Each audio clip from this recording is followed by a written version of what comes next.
Welcome back to Ask the Expert. I'm Angie Lynch with the Boom Real Estate Group, brokered by American Way. Today, we're at Habitat Humanity, sitting down with the CEO, Sondra Herman, to learn more about this wonderful organization and the ReStore. Let's go chat.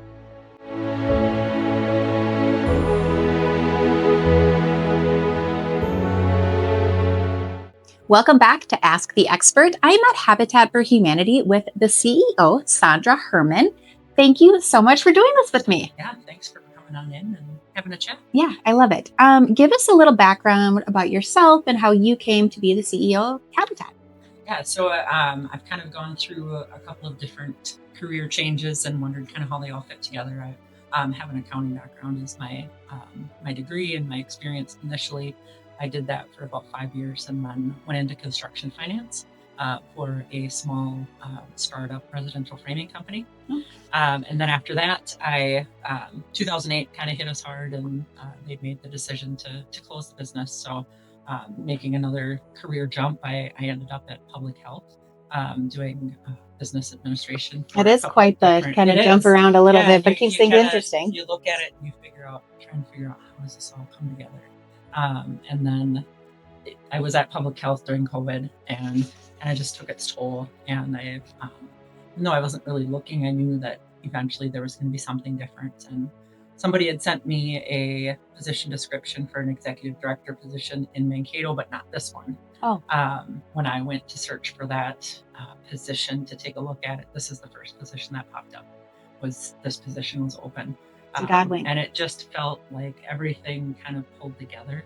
And my resume all of a sudden made a little bit more sense. So taking little pieces of all of those parts of my career all fit together here in this position. And it's been almost 5 years now, and I love it every day. I love that. Yeah. That's awesome. How fun. Tell people that don't know kind of an overview of what Habitat is, what it does, and how it gives to the community. So 2 programs that we currently offer. We have our Homeownership program, which is typically what people are going to know Habitat for. So this is the program where we build houses, we find eligible families that we can place in those homes, and we provide them with an affordable mortgage. So we're not giving away a home. A lot of times that's what people think, but we aren't giving it away. They are walking out into their new home with a mortgage. We just have ways that we make it affordable. So typically we are doing all new construction at the moment, but sometimes we have opportunities to buy a house back that was one of ours, or at some point maybe some owner occupied rehab that we might do because there's so much need and new construction isn't always the answer. So I would say that's coming down the road as part of that program. But we also now have an aging in place program. That is a home modifications program for people over the age of 65 that own their house. So we've done a couple now where it's accessibility issues with maybe a disability or a handicap. It can be converting a bathroom from a half bath to a full bath with a roll-in shower, creating more space for a wheelchair if that's necessary, taking all of those essential spaces from a second floor or a basement and bringing it onto a main floor. Simple things like grab bars, a raised toilet, those types of things. So that's a program that's fairly new for us. I had no idea you did that. That's awesome. Yeah, we started that in late 2024. And it's kind of a slow build, but we're getting there and kind of adding some services to that as we go. For repairs. I love that. I feel like there's definitely a need for that because I kind of live in a more mature neighborhood, if you will. Some of my neighbors have lived in their house as long as I've pretended to be alive. Turned 32. I've turned 32 a few times now. But people don't want to go to, or even can't even necessarily afford some of like independent living facilities or even the townhomes nowadays, or people want to be in their homes. And it just comes down to being able to, be able to get around. My neighbor, Miss Mary, fell down the stairs, had to be moved out of her home by her son. She was very, very, very upset about it, but safety issues. But some people, if they're older, they want to stay where they are. And I hear people tell me like, I had a lady once, she's like, well, I'm going to die here, but I'm going to put this is a true story. She's like, I haven't heard from her son, so I think she's still alive. But she's like, I'm going to put your card in my file. So when I die, they're going to call you to list the house. But I was just kind of curious, and I'm like, okay, well, hopefully it's a long time away. She was like 85 years old. But yeah, people are like, I want to stay in my house if they can, for sure. So I think that's great. And that's, houses when they were built back, 100 years ago, they weren't built for aging. Yeah. So you've got a lot of steep staircases and just a lot of accessibility issues. So this program hopefully will help to take care of some of those issues for some people, allowing them to stay in their home. Yeah.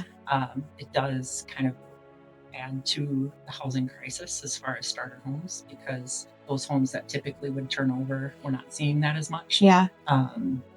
So, there's ups and downs to both of our programs, but I think that we're finding a way to serve as many people as we possibly can through those two programs. That's great. How does a person become eligible, or what's the eligibility, or how are they nominated? How does it? I don't know. How so is it it's a nomination? Okay, process. application. So sure. I'm like nomination. Let me nominate her. I don't know. We have had people that say this would be a great. Yeah, I haven't had enough Diet Coke, so still waking up.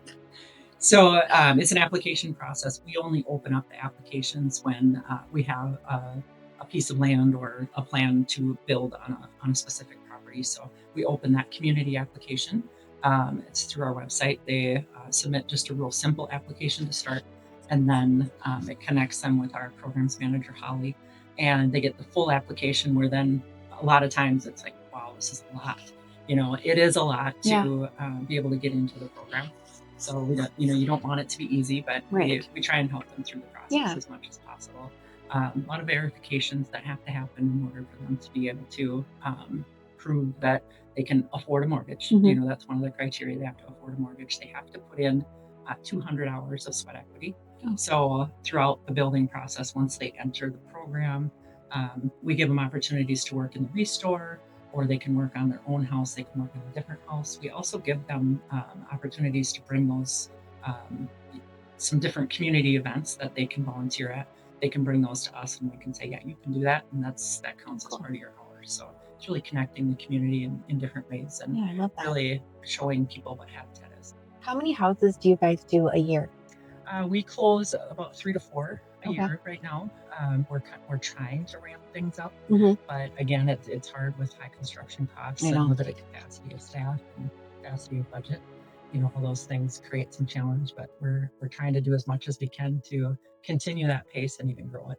How do you find the land? We search like everybody else. Occasionally we might have, not very often, that we get people come to us and say, land either to donate or I would assume it's a 1031 or no, a 501c3, so it's a tax deduction. Somebody has land and they're looking for a write-off. I can help facilitate this.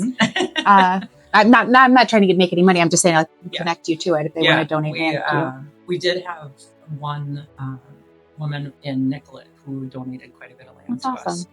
We're now going to be building on the last 2 of those lots there. So we do occasionally get some of those very generous donors that make it possible for us. But otherwise, we're looking out at what's available like everybody else. We try and stay connected in our relationships with realtors like you, and just see what we can find. There's not a lot in Mankato and North Mankato that's not part of new developments, where those parcels are very expensive. That kicks us off on a challenge right there with the budget when our land is 80 to 90 or lots are going like easy 100,000. My first house was 125. Like, that was a whole house. This is some dirt. That's wild. Do people get to pick floor plans so I have 2 children, I'm married, so there's we're a family of 4. I know there's some people even like multi-generational possibly that could be coming. So do you do the house first? Like, okay, we have a 4-bedroom house coming up on 123 ABC Drive because it fits on that lot. And then we try to find a family that would fit that. Or do we say, okay, this is the best candidate. She has a family of 7, so she needs a bigger house. Or how does that whole thing work? Yeah, so I this affiliate over the course of 37 years, I think it's been now, it's gone through some different iterations of how they do that. Right now, how we do it is we look for the family first. We know where we have the land that's going to be available. We open that application period. So we do identify the family first. So We're not going to start construction and have all these costs and then have it sit Yeah. and wait for the right family to be available. So Habitat has construction standards that determine the size of the house. Mm-hmm. So it depends on the size of the family, age and gender of children, whether or not they would share a room or not share a room. Oh, sure. That kind of determines how many bedrooms and how many bathrooms that we build. So, it's not custom built, but we don't have cookie cutter plans anymore. Sure. We've done a lot of homes where we've had some real specific needs with handicap and accessibility. So, those become just a little bit more custom. We did one just this past year that had a vertical platform lift, an elevator, and a massive lift, a ceiling lift for a handicapped child. Oh. So small lot that we put the house on, but they needed to be able to get to the basement for family safety, but that's where his therapy room is. Oh. So, we partnered with the county to be able to obtain that equipment and get that in the house for them. Awesome. So it's just different little things like that can create kind of a custom home. Yeah. But we have a few plans that we try and start with. Yeah. Yeah. What's the typical price point? So we are required to sell at market value. Yep. So we get our appraisal. That's our sales price for the family. Then we have to figure out what their affordability is, and then we layer underneath that with subordinate mortgages to make it affordable. We've been selling, I would say, in the last year, we're anywhere from 3 to 350, 360. 300 is probably the lowest that we'll see. Yeah. Yeah. And I can't even remember if there's been one that low recently, more like 315 to 360. I think it's hard to, with just cost and regulations and codes, different city codes and whatnot. So it's hard to get anything under that. Where do you kind of see taking Habitat? Where's kind of the next 5 years since you've been at the helm for the last 5? What do you kind of see it going? I think continued growth, obviously, is always going to be the goal, is to continue to be able to serve more people. Again, challenges come because you have the constraints of a budget and being able to raise enough money. But I think that I've focused a lot on creating a team that is going to be able to be effective in helping us grow and evolve. I think evolution in Habitat is really necessary. There's in our area especially, I think, because of the communities that we do serve, both here in Mankato in the larger city, but then also in a lot of the rural areas that we serve. We have to evolve so that we can continue to serve as much as possible. So, I've got a couple of goals that before I would move on that I like to see come to fruition, and I think that having the right team for that is going to be how we get there. And then just creating, I always call it my off ramp. So someday somebody doesn't have to come in and redo and start over. Yeah. So really to put the team in a place that our affiliate can move forward successfully and continue that growth and evolution. I love it. What kind of overall communities do you serve? Like, do you have like kind of a blanket area of southern Minnesota, or kind of what areas? We have a 5-county service area. Okay. So we serve Blue Earth, Le Sueur, Nicollet, Sibley, and Watonwan counties. Okay. So initially, when the affiliate started, it was probably more Mankato, and I can't remember if St. Peter, Nicollet County, if that was all part of it at the time. But we've slowly kind of acquired some different, whether it was a county that wasn't being served that we brought into our affiliate, or it was one that had its own affiliate that was closing. Oh, sure. So that's how Sibley and Watonwan counties came to us to be part of our affiliate. Yeah. So it's challenging to get out to some of those areas, which is why with repairs and the aging in place program, that's kind of, we're hoping we'll be able to get out into those communities a little bit more, get more visible. And then hopefully it leads to us being able to build homes in those areas as well. Yeah. But it takes support from the community that we're going to be building in, whether it's volunteers or whatever it might be. It's important that we have those relationships established. What can the community do to help you, aside from somebody with a lot of land that wants to donate it from the goodness of their heart and take the tax deduction? Like what can people do? I think people have heard of Habitat. They probably don't know kind of how they could get involved if they wanted to. Yeah. Even if somebody's doing budgeting and they're looking for a different charity and that they'd like to give to or something, like, is there, obviously you would take money from anybody. Anytime. So open up your wallet. Again, I can coordinate. I'll get you the link and whatever. Yeah. But how can people help you? Like, what can the community do to assist you, if anything? Yeah, I think one of the biggest things that the community can do is really educate and help themselves understand what Habitat is. I think that there's maybe a lot of old ideas of what Habitat is and what Habitat does. We talk a lot about NIMBY, not in my backyard. Yeah. Everybody loves the program, but they don't want it in their backyard. So some of the myths have been dispelled. One of the big ones is the a Habitat house is going to bring down the property value of my house. Well, with the change to selling at a priced value, our houses are not used as part of the comps for any other sale. So that really has been dispelled, and we don't bring down the property values of the neighborhood. So it's really being educated about what it is that we do, understanding our mission. And I think that now more than ever, with the housing crisis is hitting so many more people now. It's starting to move into different socioeconomic classes where kids of people are now living with them because they can't afford to buy their own. So they're feeling it a little bit different. So I think credibility to the mission of Habitat is we're at an opportunity where we can help to share what we do because more people are paying attention. Yeah, I think the misconception I think is there for some people. Also, you can't fix stupid. So there's some people that it is, you know what I mean? It is what it is. But I think the big thing too is it's not a handout, it's a hand up. Yes, like, let's pull you up, let's help people, let's get to American dream is homeownership and having your own place to call home and raise your family and, give to your community and whatnot. So, I think I'm glad you touched on that. So we are in your office. Next door is the ReStore, which I think is phenomenal and like just such a great resource. See what I kind of did there? Thank you. The laugh, right? She's laughing behind the camera. Thanks, Jess and Riley. Don't edit that out, by the way. Talk about what it is, how people can, again, donate stuff if they're doing a home reno, if they think they're Chip and Joanna Gaines and they want to, redo their cabinets. We are. A lot of people think they are, and they are not. Just kind of talk about it, how people can get access to it and give the whole overview. Yeah, the ReStore, it's a home improvement secondhand store.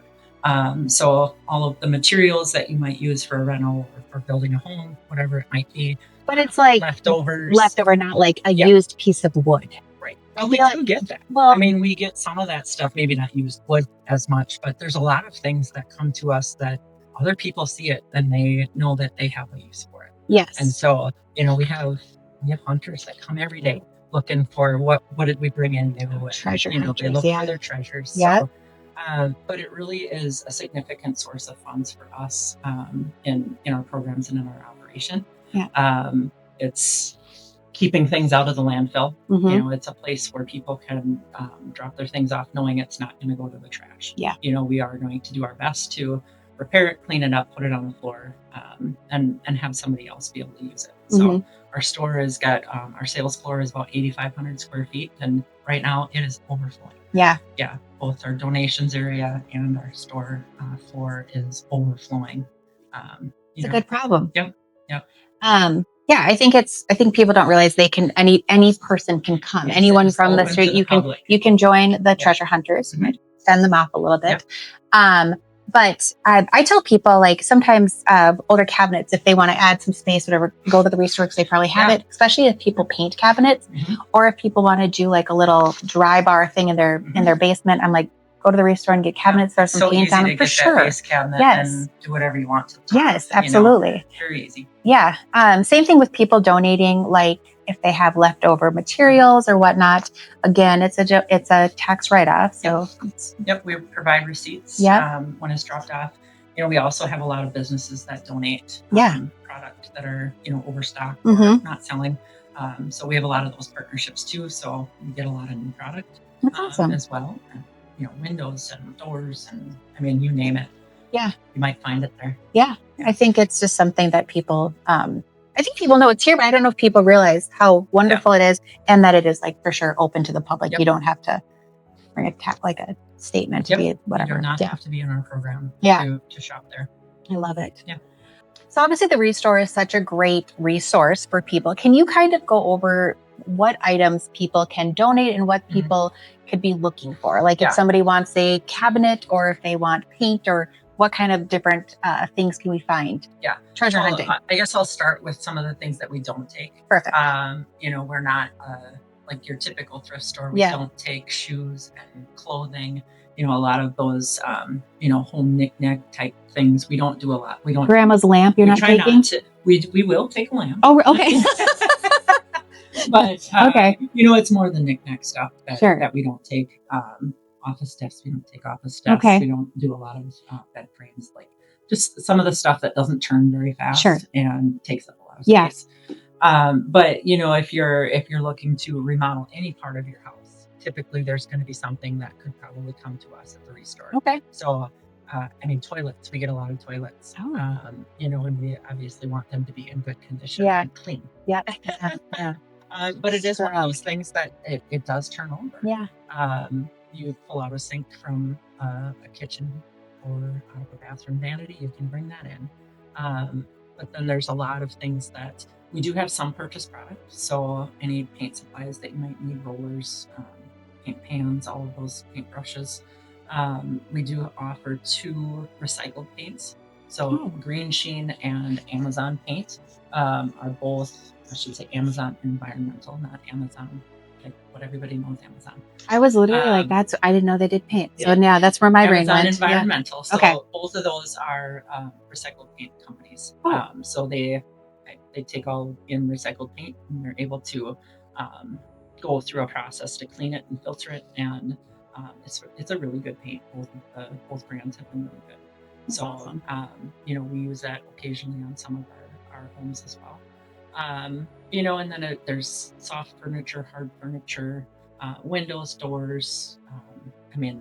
That type of thing is kind of, we do some seasonal stuff. So if you've got yard things that you are looking to get rid of, or in the winter, we do have some Christmas stuff, so we don't do a lot of seasonal stuff. I literally didn't know any of that. Yeah. That's awesome. It's kind of set up with its own kind of little areas and departments: electrical, plumbing, small tools, furniture. We now have. Okay, so if somebody has like grandpa's tools, could they donate them? Oh, yes. Oh, okay, cool. Okay. Tools are, there's a big section of tools. Yeah. Both hand tools and power tools. Oh. And sometimes a bigger, a table saw or something like that. We do get those occasionally. Appliances. We turn appliances pretty fast. Oh, really? People looking for a refrigerator, a freezer. I'm learning so much. I had no idea. Yeah. So, if you've got those and you want to donate those go really fast. Yes. People are always looking for that type of thing. Yeah, that's awesome. Yeah. I feel like there's maybe even a market for people that want so I bought a house once and it had a toilet that was literally this color. Mm-hmm. And I feel like wasn't for me, but it was probably for somebody. So I feel like there's probably some people too that are like vintage hunting. Yeah. And there's a volunteer that has worked with us for quite a long time who we have talked back and forth about what if we had a vintage section. You should. You actually should. He's been to one up in the city somewhere where they have a specific section for those specialty items, and it takes just the right buyer. So, we just don't have the space. Right now I could help you with out of space. Do you need more space? Yes, we do. Okay. Yeah, that was, thank you for that list. That's good to know, especially with people kind of doing stuff. If you're questioning whether or not we take it, we encourage people to call. We also do pickups. Really? So we do have a big box truck that you can go online and schedule a pickup, and request that you give us pictures of what it is to make sure that it's something that we want to spend the time and the money to get there to pick it up. But we do that, offer that service as well. What hours are they open? The ReStore is open on Tuesday through Friday from 10 a.m. until 6. Donations open at 11 o'clock each day. And then on Saturday, they're open from 10 till 4:30. and donations usually end about an hour before they close. Do you So they ever- open an hour after we open, they close an hour before we close. Okay. Keeps them ability to keep that area cleaned up and get everything out on the floor for the next day. Yeah. Oh. Yeah. Awesome. Thank you for explaining that. All right. Thank you so much. Was there anything you wanted to share that I didn't ask you? Well, I mean, you may see Riley, our new director of Yes, development, she's behind out there. and about the community more. She's been out a lot and really starting to get us more visibility. Yeah. You know, I think I've had a lot more of an internal focus over these first 5 years, and now it's time that people really start seeing us more. Yeah, So I love that. expect to see her. I love it. Around the community, and hopefully that leads to introduction for me as well. Yeah. You know, who would you like to be? day. Who would you like to be introduced to? Who could possibly be watching this and they're like, "Hey, I work at Cambria. I could love to donate some countertops. I would love to send an email to Sondra." Cambria is one of those that's kind of on my radar. That I would love to have some type of partnership with them, whether it be. I'm gonna send this to Brian. Brian, I'm gonna email this to you. We're gonna call him out. We're gonna call out Brian from Cambria. Do the right thing. Yeah, Make the connection. I look at all of those large companies like that and know that they have a workforce. Yeah. That whether it's a partnership with the business, it's an opportunity for us to connect with people who could potentially benefit from the services that we provide. Yeah. So, you know, it's not just creating that corporate relationship. It's also about making sure that we're serving people that want to live in the community where they're working. Yeah. Yeah. I love it. Yeah. Thank you. This was great. I learned so much more about Habitat than I knew. So you just have to ask questions. Yeah. You always have to ask questions. Like I said, it's one of those things like everyone knows about it, but you don't know about it, if you will, or the misconceptions of what it maybe was. It's a lot. Years and Habitat, years ago. I don't know. In these 5 years, I've learned Habitat's a really complex organization. From the inside. Yeah. I love it. But it's fascinating. Thank you. So, thank you Appreciate so much. you. Yes. Stay tuned to our next Ask the Expert.